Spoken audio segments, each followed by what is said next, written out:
அம்பேத்கர் அவர்களின் நினைவு நாள் மற்றும் பாபர் மசூதி இடிக்கப்பட்ட நாள். இந்த நாளில் புரட்சியாளர் அம்பேத்கர் அவர்களை நினைவு கூர்ந்து அவருக்கு எமது செம்மாந்த வீர வணக்கத்தை செலுத்துகிறோம். இஸ்லாமியர்கள், கிறிஸ்தவர்கள் உள்ளிட்ட சிறுபான்மையினரின் உரிமைகளையும் நலன்களையும் பாதுகாத்திடவும் விளிம்புநிலை மக்களின் ஒற்றுமையை நிலைநாட்டவும் இந்த நாளில் விடுதலை சிறுத்தைகள் கட்சி உறுதியேற்கிறது. தமிழ்நாடு முழுவதும் புரட்சியாளர் அம்பேத்கரின் திருவுருவச் சிலைகளுக்கு மாலை அணிவித்து வீரவணக்கம் செலுத்துவதோடு தலித் மற்றும் இஸ்லாமியர் எழுச்சி நாள் உறுதிமொழியையும் இன்று ஏற்கிறோம். தமிழகத்தில் பெஞ்சல் புயலால் மிக கடுமையான பாதிப்பை நாம் சந்திக்க நேர்ந்திருக்கிறது. குறிப்பாக விழுப்புரம் மாவட்டம் இதனால் கடுமையான பாதிப்புக்குள்ளாகி இருக்கிறது. 10க்கும் மேற்பட்டவர்கள் உயிரிழந்திருக்கிறார்கள். ஏராளமான கால்நடைகள் வெள்ளத்தில் அடித்துச் செல்லப்பட்டுள்ளன, உயிரிழந்திருக்கின்றன. இந்த நிலையில் தோட்டப்பயிர்கள், வேளாண் பயிர்கள் போன்ற சேதங்களையும் மக்கள் சந்திக்க நேர்ந்துள்ளது. தமிழ்நாடு முதல்வர் அவர்கள் ஒரு ரேஷன் அட்டைக்கு 2000 ரூபாய் இழப்பீடு வெள்ள நிவாரணமாக வழங்கப்படும் என்று அறிவித்திருக்கிறார். அது போதாது என்கிற கோரிக்கை மக்களிடமிருந்து எழுந்துள்ளது. அண்டை மாநிலமான புதுச்சேரியில் ஒரு ரேஷன் அட்டைக்கு தலா 5000 ரூபாய் வழங்குவதாக அறிவித்திருக்கிற நிலையில் தமிழ்நாட்டு மக்களிடமும் அந்த எதிர்பார்ப்பு உள்ளது. எனவே மாண்புமிகு முதல்வர் அவர்கள் இந்த கோரிக்கையை கனிவோடு பரிசீலிக்க வேண்டும். வெள்ளத்தால் பாதிக்கப்பட்டவர்கள் மட்டுமின்றி வெள்ளம் சூழ்ந்ததனால் பாதிக்கப்பட்ட மக்களுக்கும் வெள்ள நிவாரணம் வழங்க வேண்டும்.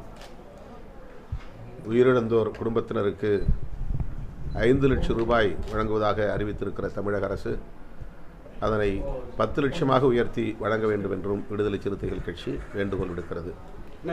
வெள்ள நிவாரணம் இந்திய ஒன்றிய அரசு 2475 கோடி ரூபாய் வழங்க வேண்டும் என்று தமிழக அரசின் சார்பிலே கோரிக்கை வைக்கப்பட்டிருக்கிறது. இந்த கோரிக்கையை வலியுறுத்தி விடுதலை சிறுத்தைகளின் நாடாளுமன்ற உறுப்பினர்களாகிய நானும் தோழர் ரவிக்குமார் அவர்களும் உள்துறை இணையமைச்சர் மாண்புமிகு நித்யானந்த ராய் அவர்களை நேரிலே சந்தித்து கோரிக்கை மனுவை கொடுத்திருக்கிறோம், பரிசீலிப்பதாக கூறியிருக்கிறார். வெள்ள நிவாரணப் பணிகளை இராணுவ நடவடிக்கை என்ற அடிப்படையில், போர்க்கால நடவடிக்கை என்கிற அடிப்படையில் தமிழ்நாடு அரசு தீவிரமாக மேற்கொண்டு வருவது ஆறுதல் அளிக்கிறது. அதே போல் இப்போ ஆதவர்கள் இடைத்தேர்தல் வரும்போது அரசியல் கட்சிகள் தீவிரமாக அமைச்சர்கள் உள்ள வச்சு களம் காண்றாங்க. தேர்தல் வெற்றிக்காக இந்த மாதிரி பேரிடர் காலங்கள் வரும்போது அதை கண்டுக்கிறதே இல்லை அப்படின்னு சொல்லி ஒரு கருத்து சொல்லியிருக்காரு. தனிப்பட்ட கருத்தாக அவர் அதை பதிவு செய்திருக்கிறார். அது கட்சி கருத்து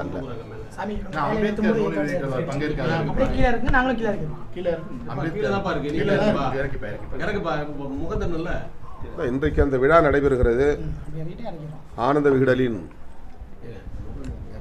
சார்பில் வெளிவரும் அந்த புத்தகம்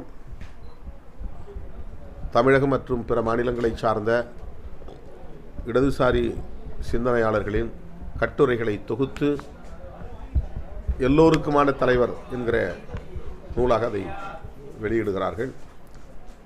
இந்த அளப்பரிய முயற்சியை மேற்கொண்டு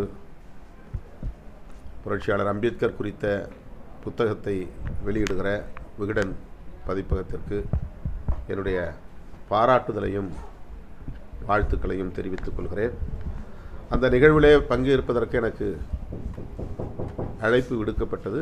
ஓராண்டுக்கு முன்பே நான் இசைவளித்திருந்தேன். ஆனால் தற்போதைய சூழலில் அந்த நிகழ்வில் என்னால் பங்கேற்க இயலவில்லை. அதற்காக வருந்துகிறேன். அந்த விழா வெற்றிகரமாக அமைய என்னுடைய வாழ்த்துக்கள். என்ன சூழல்? அதை நான் விளக்கியிருக்கிறேன், அறிக்கையில் விளக்கியிருக்கேன். சொல்லுங்கள். ஒரு அறிக்கை வெளியிட்டிருக்கிறேன், அவ்வளோதானே. இப்போ வெள்ள நிவாரண பணிகளில் நிறைய சொல்லிட்டு